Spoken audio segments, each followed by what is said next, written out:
মহানবী হজরত মোহাম্মদ সাল্লাল্লাহু আলাইহি ওয়াসাল্লাম আল্লাহর সর্বশেষ নবী, সর্বশ্রেষ্ঠ বান্দা। তিনি এমন ৫টি বিশেষ নিয়ামত লাভ করেছেন যা পৃথিবীতে আর কোনো নবী পাননি। আজ আমরা সেই ৫টি নিয়ামতের বিস্তারিত জানব। নবী সাল্লাল্লাহু আলাইহি ওয়াসাল্লাম বলেছেন, আমি এমন ৫টি জিনিস প্রাপ্ত হয়েছি যা আমার পূর্বে আর কাউকে দেয়া হয়নি। এক মাসের পথ দূরে থাকা অবস্থায় শত্রুকে ভীত সন্ত্রস্ত করার মতো শক্তি দিয়ে সাহায্য প্রাপ্ত হয়েছি। অর্থাৎ রাসূল সাল্লাল্লাহু আলাইহি ওয়াসাল্লামের নেতৃত্বে মুসলিম বাহিনী সংখ্যায় কম হলেও আল্লাহর সাহায্যে বিজয়ী হতো। শত্রুরা দূর থেকে নাম শুনেই আতঙ্কিত হতো। ২ সমগ্র পৃথিবীকে আমার জন্য মসজিদ ও পবিত্র করে দেয়া হয়েছে। অতএব আমার উম্মতের যে কোনো ব্যক্তি যে স্থানেই নামাজের সময় উপস্থিত হবে সেখানেই যেন নামাজ পড়ে নেয়।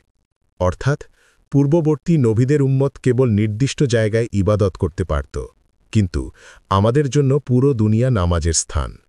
৩ গনিমতের মাল আমার জন্য হালাল করা হয়েছে। আমার পূর্বে আর কারো জন্য তা হালাল ছিল না। অর্থাৎ পূর্বের নবীদের উম্মতরা যুদ্ধ থেকে পাওয়া সম্পদ ব্যবহার করতে পারত না, আগুন এসে তা পুড়িয়ে দিত। কিন্তু মুসলমানদের জন্য আল্লাহ গনিমতের মাল হালাল করেছেন, যাতে তা দরিদ্রদের উপকারে আসে। ৪ আমি শাফায়াতের সুযোগ প্রাপ্ত হয়েছি। অর্থাৎ কিয়ামতের ময়দানে নবী সাল্লাল্লাহু আলাইহি ওয়াসাল্লাম উম্মতের জন্য আল্লাহর কাছে সুপারিশ করবেন। অসংখ্য মানুষ এর মাধ্যমে মুক্তি পাবে। তাই দুনিয়াতে সুন্নাহ মেনে চললে আখিরাতে নবীর শাফায়াত পাওয়ার আশা করা যায়। ৫ পূর্বের নবীগণ বিশেষ কোনো জাতির নিকট প্রেরিত হতেন, আমি বিশ্ব মানবের নিকট প্রেরিত হয়েছি। অর্থাৎ আল্লাহ তাআলা প্রত্যেক জাতির জন্য একজন করে নবী পাঠাতেন। যেমন হজরত নূহ আলাইহিসসালাম নিজের জাতি কওমে নূহ এর জন্য, হজরত হুদ আলাইহিসসালাম আদ জাতির জন্য, হজরত সালিহ আলাইহিসসালাম সুমুদ জাতির জন্য, হজরত লূত আলাইহিসসালাম কওমে লূত এর জন্য, হজরত শুয়াইব আলাইহিসসালাম মাদইন জাতির জন্য, হজরত ঈসা আলাইহিসসালাম বনি ইসরায়েলের জন্য। কিন্তু রাসূল সাল্লাল্লাহু আলাইহি ওয়াসাল্লামকে প্রেরণ করা হয়েছে গোটা মানব জাতির জন্য, আরব অনারব, সাদা কালো, ধনী গরিব, পূর্ব পশ্চিমের সকল মানুষের জন্য। পবিত্র কোরআনে আল্লাহ সুবহান ওয়া তাআলা বলেন, وما أرسلناك إلا كافة للناس بشيرا ونذيرا আমি আপনাকে সমগ্র মানব জাতির জন্য সুসংবাদদাতা ও সতর্ককারী করে পাঠিয়েছি। সূরা সাবা আয়াত ২৮।